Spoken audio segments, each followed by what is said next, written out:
l'Europe, animé par Jean-François Biardot, avec Michel Piot et Daniel Bernussou de la Maison de l'Europe, Centre d'information Europe Direct Limousin. Tout ce qu'on dit sur l'Europe et tout ce qu'on ne dit pas sur l'Europe, eh bien, vous allez le savoir en écoutant cette chronique. Alors, nous avons déjà fait une chronique précédente sur le problème de savoir si l'Europe est ou non sociale. Et nous avons vu que depuis une vingtaine d'années, c'est quand même une finalité de l'Union européenne. Alors, qu'en est-il aujourd'hui de la réalisation de tous ces beaux projets, toutes ces belles volontés? L'Europe sociale existe-t-elle ?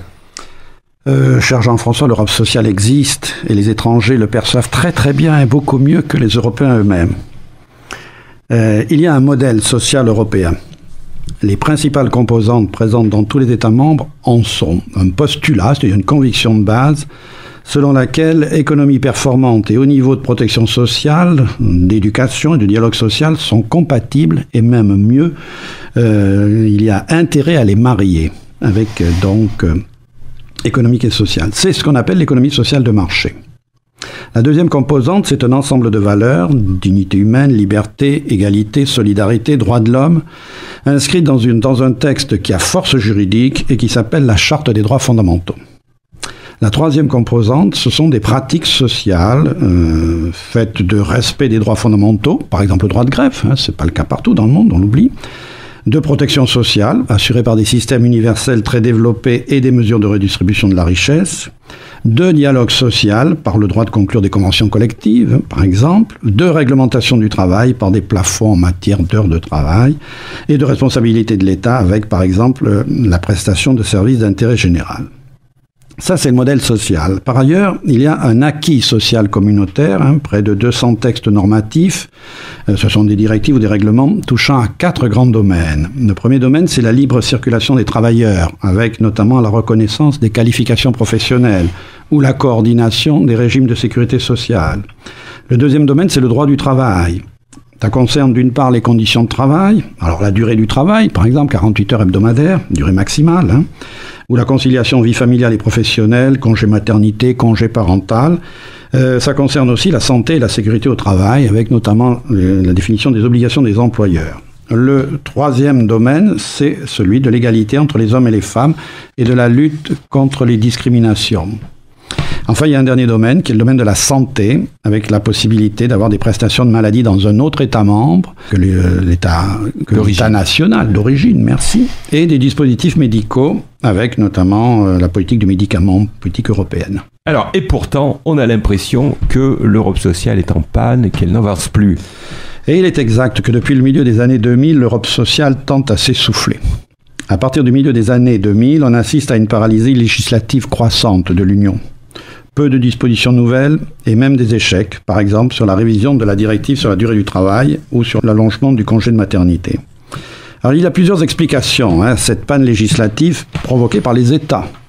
La première explication, c'est la poussée libérale, anglo-saxonne, relayée à Bruxelles, il faut bien le dire, par la commission Barroso, avec des idées comme le marché est le régulateur suprême, la protection universelle doit se limiter à un filet minimal de sécurité, l'activité économique détermine le niveau de protection sociale, bref, le social au service de la croissance, c'est la crise actuelle. La deuxième explication, c'est les élargissements de 2004 et de 2007 qui ont rendu difficile l'harmonisation sociale en raison d'intérêts divergents entre anciens et nouveaux membres. Le meilleur exemple, c'est les travailleurs détachés. Et puis la troisième explication, c'est évidemment la crise de 2008 qui a fait du chômage, de la lutte contre le chômage, la grande priorité. En même temps, depuis le milieu des années 2000, l'action de l'UE consiste à promouvoir un nouveau modèle social européen en favorisant la concertation entre les États. C'est ce que l'on appelle la flexicurité ou la flex-sécurité. Elle soutient également financièrement des projets sociaux, nationaux, régionaux, locaux, de retour à l'emploi grâce à ces fonds. Alors le FSE, bien connu, 80 milliards d'euros, et le FEAD, Fonds européen d'aide aux plus démunis. Signalons quand même quelques initiatives concrètes, fortes, notamment en direction de la jeunesse, et la plus significative est la garantie européenne pour la jeunesse en 2013, qui prévoit que les jeunes de moins de 25 ans, quand ils sortent ou de formation ou d'un travail, eh bien, doivent pouvoir récupérer un emploi de qualité, une formation continue, un apprentissage ou un stage dans les 4 mois suivant la sortie du système. Alors aujourd'hui, où en est-on ? Eh bien, aujourd'hui, il y a une volonté de refonder l'Europe sociale.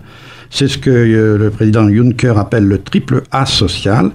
Et en avril 2017, la Commission a présenté donc un socle des droits sociaux avec l'annonce d'initiatives fortes, par exemple un salaire minimum dans tous les pays de l'Union, ou par exemple une consultation pour une révision rapide de la directive sur les contrats de travail datant de 25 ans et qui ne peut pas prendre évidemment en compte ce qu'on appelle l'ubérisation de nos sociétés.